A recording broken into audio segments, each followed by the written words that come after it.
Өнөөдөр та бүхэнд найруулагч Хүсэл Баатрын 2009 онд бүтээсэн Сүүлчийн бүжиг гэдэг киног ярьж өгөхөөр бэлтгэлээ. Дурсам сэдрээсэн сэтгэлийн шинэ гүн рүү ёнк гэд хатгах, нэгийг бодогдуулж хоёрыг тунгаалгасан кинод. Хүсэл Баатар найруулагчийг Монгол мэдэхгүй хүн бараг байхгүй бах. Монгол улсын гавьяа жүжигчин Цоггвэн хүү. Гавьяа жүжигчин Үлзий хүүгийн нөхөр. Хүүхдүүд нь ч гэсэн жүжигчд. Ёстой л утгаараа урлагийн гэр бүл юм байна лээ.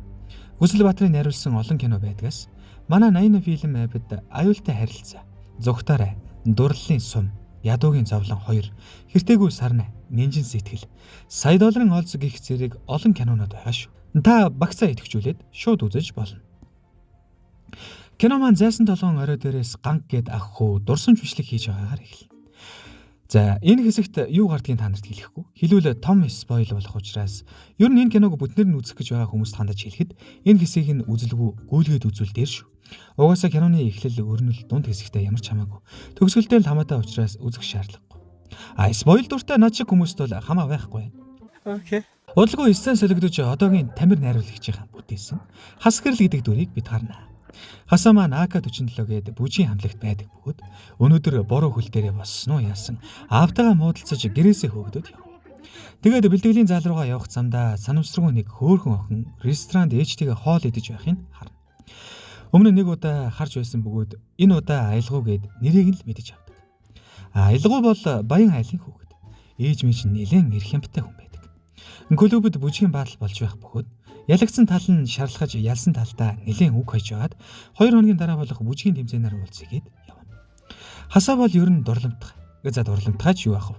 Ер нь тэгээд хорж болтгоо 20 хэдэн насн дээрээ хөөхөн охин шохоргож явах нь гин биш зан юм да. Хасаа аялгууг Баян айлын охин юм шиг байна уу? Тоохгүй байх гэсэн шүү бодолтой. Багт нь шинээр ирсэн охины талаар ганг гээд хамтлагийн анхлагчтай ярилцсан. Тэгээд яаж яахан үг солихоо мэдэхгүй байсан ч ямар ч үсэн яваад очив. Тэгснээ шууд хоёулаа уулзч явах уу гэд хэлчихв. Нэгсэн комеди эдрэгийн хилдэг шиг хамаг хариулт нь аман дээр нь бил. Яасан тийм янзалчмаар харагдаад байна уу гэхин тэр. Манай хүн ч юу гэж хэлхээ мэдэхгүй. Үгүй нөгөө юу гэд ээрч мураад байж идэл. Шууд дараагийн комбо. Яасан? Чиний юм чин том юм уу? Эцэн солигдож өрсөлдөгч багийнхан агаар салхинд гарч байгаагаар дөрүүдийн танилцуулгыг харна. За эндээс бид олон хүмүүсийн залуу халуун насыг харна. Үндсэн гол дөрүүдээс нэрлэж явчих. Уянга буюу Баярмаа, Дүгэмэл буюу Баярбат. Аялгуугийн дүрийг бүтээж байгаа уянгааг олж харна. Аялгуу мөн бүжгийн хамтлагт байдаг бөгөөд бүгдээрээ маргаашийн бүжгийн тэмцээний өмнө агаар салхинд гарч байгаа нь энэ. Эднэр бол ер нь боломж болцоотой айлын хүүхдүүд. Аялгуу Баяраа хоёрын аав ээж нь хүүхдүүдийн хооронд нь суулгана гэж ярьцгаасан байх бөгөөд энд аялгуу дургу байна. Үгүй харахгүй шүт. Түгээмлийн хандлага нь гэж авах юм хөө. Угаасаа нэг оронд орох юм байж юм сүртэй юм бэ гэж хэлдэг шүү. Гэрээсээ явсан хасаа маань гэртээ иртэл аав нь дахиад л уужчихсан эхнэртэй хар өрчихсөн сууж байна. Гиснээс та нар мэдхүү. Одоо бол гайгүй л ахалт. Яг 2010 оны үед дахиж гэртээ ирэхгүй тэр чигээрээ явлаа ухааны юм ярьж гараад оройн ширлээд ордог байлаа шүү дээ. За тэр яг. Эндээс бид хасааг ер нь л жаахан хэцүү амьдралтай олж харна. Хүсэн хүлээсэн бүжгийн баатал эхэллээ.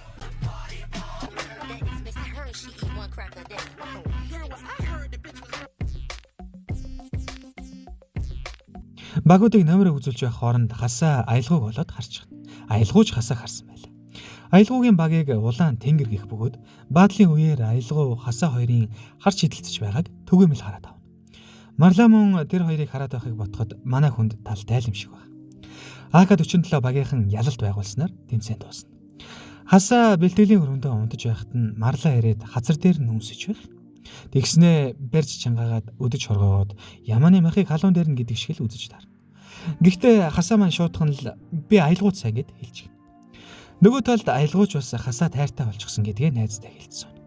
Харин найз нь тэр чинь гэр хорооллох юм байл шүү дээ. Тэгснээс Түгээмлэн дээр дээ Баян энтер гэсэн байр суурьтай байх юм тэр. Аялгау маань хасаад үнэн зүрхнээсээ дурлсан байлаа. Түгээмэл кино үзьгээд ярахт нь чи яв гэд уянгааг явуул. Яаж ч хичээгээд уянга Түгээмэл тоогдсон бэ?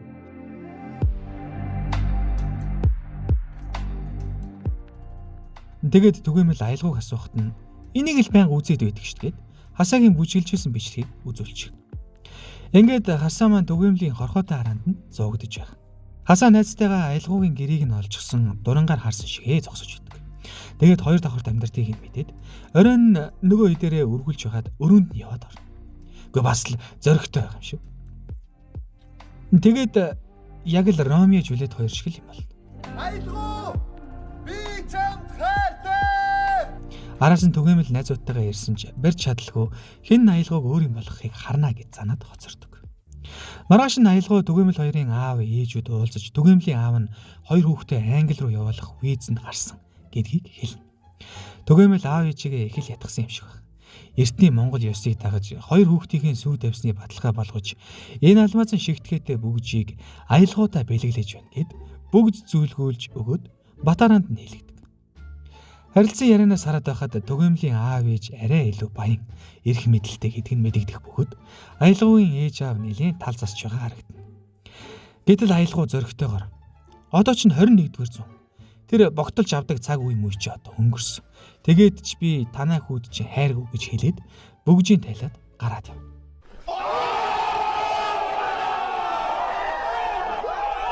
Аялгаугийн ээж ер нь л гэр бүлээ баздаг бөгөөд охиныхаа хараас гараад тас салгадаад суулгах гэсэн боловч аялгау бат шийдсэн байлаа. Маргааш нь түгээмэл аялгауг хайж хасын гэрт нь ирнэ. Бүр ээжийнхэн дэргэд барьж авч зодох гээд алан хэдэн дээрээ дулаад явна. Удалгүй аялгау хасаа хоёр маань болзож эхлэх бөгөөд дэлхий бүхэлдээ түүнийх болсон байтал байлаа. Мэдээж энэ байдал удаан үргэлжлэхгүй нь ойлгомжтой. Аялгаугийн ээж аав хасын гэрт нь ирэх бөгөөд архины хамааралтай аавд нь хідэн цаас атгуулад охин хүү хоёроо холхон байлгая гэд явна. Түгээмэл нөгөө хэдтэйгээ хасын клуб дээр ирж сая төгрөгийн бооцоотой халз үзье. Арай сая төгрөгийн бараа хараагүй юм биш үсттэй мүү ядуугийн зовлон минь гэж шарын малт. Харин хасын саналыг зөвшөөрөхөд түгээмэл аялгауг аваад явна. Учир нь аялгау хамтлагийнх нь гişүн шүү дээ. Ганг хамтлагийн ахлагч бас хэд ах хүн гэсэндээ яг л үннийг хэлж ширүүхэн хідэн зөвлөгөө өгдөг. Даанч хас үнэн үг хүлээж авахд дурлалт хэтэрхий нүдэн сохорсон байлаа. Хоёр баг бүхэл чадлаараа бэлтгэлээ хийж товлсон өдөр ирлээ.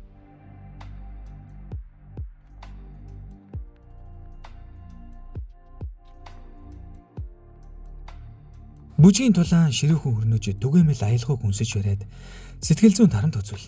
Энэ нь мэдээж хасаад хүндхэн байна. Хасаа анхаарал алдаж хөдөлгөөнөө алдснаар улаан тэнгэр багийнхан бооцоогоо авна. Гэвч нэмэлт нэг бооцоо байсан хасаа түгээмлийн гутлыг үнсэх байсан байдаг. Гэвч аялгау хасаагийн талд орсноор бооцооны мөнгө авалгүй шалбаагны гөлөг энтрээр нь дуудаж ягаад яваад өгдөг. Маргааш нь хасаагийн аав амбаараас юм аваад өг гэж хуурч оруулаад амбаарт нь чойжлоо. Нөгөө тал аялгауг мөн ээж нь явуулахгүй гэж маргаж байгаад аялгау өрөөндөө орох дэлмээр нь цоожлоод авдаг. Түгээмэл найзуудтайгаа ярилцаж байгаад ерөөсөө тэр хоёрыг салгая гэд хасааг зодохоор явна. Манай хоёр байгаа газараасаа мултарч гараад аль хэдийн уулзсан байх бөгөөд хасааг хамтлагийнх нь хүлээж байдаг. Учир нь хасаа клибэнд орох бүжийнхээ аяыг авчрах гээд явсан юм байна л л. Тэгээд замдаа аялгаутай уулзаад жогроод алга болж байхгүй юу? Харин энэ хооронд түгээмэл чинь бэлтгэлийн өрөөнд нь ирж гисэн хасаг эртэл нь хүлээж байгаад алан хэдэн дээрээ тулчихсан сууж байдаг. Хас ирэхгүй удаад байсан учраас тарц гөрүүл хоёр хөгжимд явахаар болдог. Дууга бичүүлж аваад хасыг хагаад бэлтгэлийнхаа заалан дэртэл түгээмэл нөгөө хоёрыг харнуугүй юу барьж авч нүдээд гөрүүлийн гүрээг боогоод тархийн тоосгоор шагаад араас нь төмрөөр нүдээд толгойг нь дэвсэд явдаг. Бид бүхэнд ямарваа нэгэн шарах сор байхгүй гэдгийг бас хэлчихье да. Юу салиараад байгаа юм бэ та? Түгээмэл гандан буурахгүй. Сая хас байсан бол цусаар нь нүрийн угаая гэж бодсон юм. Даанч байсангүй. Мөн гэр хорооллын шалбаагны гөлөг энтрээр нь дуудчихсан. Сууж байна. Аялгау түгээмэл хоёрын эцэг их хасын гэрт ирж гисэн олон юм яриад сууж байдаг. Харин энэ удаад хасын аав хүүхдээ өмгөлж овоод орвтой хэдөө өгөл. Би хүүхдээ худалдаг хүн биш гэд нөгөө өгсөн мөнгөний ч буцааж хидээд бүгдийг хөөгд явал. Хас эмнэлэг дээр ирэхэд марлаа аялгауд үг хайсан хэвээр. Сөвлөгч гарч ирээд монитор гэдэг тусал хэрэгтэй болчихлоо. Манай эмнэлгийн нөөц дууссан гэж хэлэхэд аялгау манай ихч эмч би олоод ирье гэд хастаа явах гэсэн боловч ганг чи байж вэ гэд бусдыг дагуулад аялгаутай цуг явна. Марлаг аваад явах гэсэн боловч мэдээж марлаа хастаа үлдэхийг л боддог. Тэгээд үг хайсан хэвээр. За үг хаягч гэжтэй. Ер нь бол үний юм л хэлдэг. Удалгүй эмч сөвлөгч нар гүйлдээд байдал нэг л биш тэгээ. Тэгээд очиод хартал гөрвлийн зүрхэнд зогсдог. Гэвч үзэгдэл солигдож манай хідэд дуудлага ирэх бөгөөд гөрөл ухаан орсон гэдэг баяртай мэдээг дуулгана. Харин хас эмоцоо барьж дийлэлгүй найзынхан өшөөг авахар түгээмэл дээр ирнэ. Хас нэгэнтэй зурлаж байх хооронд түгээмэл хасын толгойг пивний шилээр хагц өгнө. Уур нь хүрсэн хас хагарсан шилний хагархаагаар түгээмлийг үхтэл нь бүлдэг. Хүн алснаа мэдсэн хас тэндээс явж бэлтгэлийн цаалан дээрээ ирэхэд аялгау ирчихсэн хүлээж байдаг. Би найзынхан өшөөг авчгаад ирлээ гэхэд аялгау гөрүүл үхээгүй штэ. Эргээд ухаан орсон гэдгийг хэлснээр хас өөрийнхөө ямар буруу юм хийснийг ойлгоно. Гэсэн ч аялгау чи хинч байсан, юу ч хийсэн, би зөвхөн чамтай л хамт байна гэдгээ хэлж байрны дээврээс үсрэн Ромео Жюлет хоёр шиг хамтдаа үхэж байгаагаар кино төгссөн. За тэгэхээр энэ кино муухай төгсдөгч үзсний дараа хид хидийн юм заавал бодогдвол. Хэрвээ хас хүлээцтэй хандсан бол бараг гэрийнх нь хүлээн зөвшөөрч аялгаутай суух байсан. За эсвэл суухгүй байсан ч ямар нэгэн гэмт хэрэг хийж бүгд найрамд хуншуулаагүй амьд хүнд сайхан амьдрах, сайн төгсөлт хүрэх зам заавал байх. Тэгэхээр хэрвээ та яг одоо ямар нэгэн гэмт хэрэг хийгээгүй амьд байгаа л бол заавал талархах хэрэгтэй. Танд яг одооноос сайхан амьдрах, сайн төгсөлт хүрэх маш олон боломж байна гэдгийг хэлэх байна. Дараагийн киногоор уулзтлаа. Түр баяртай.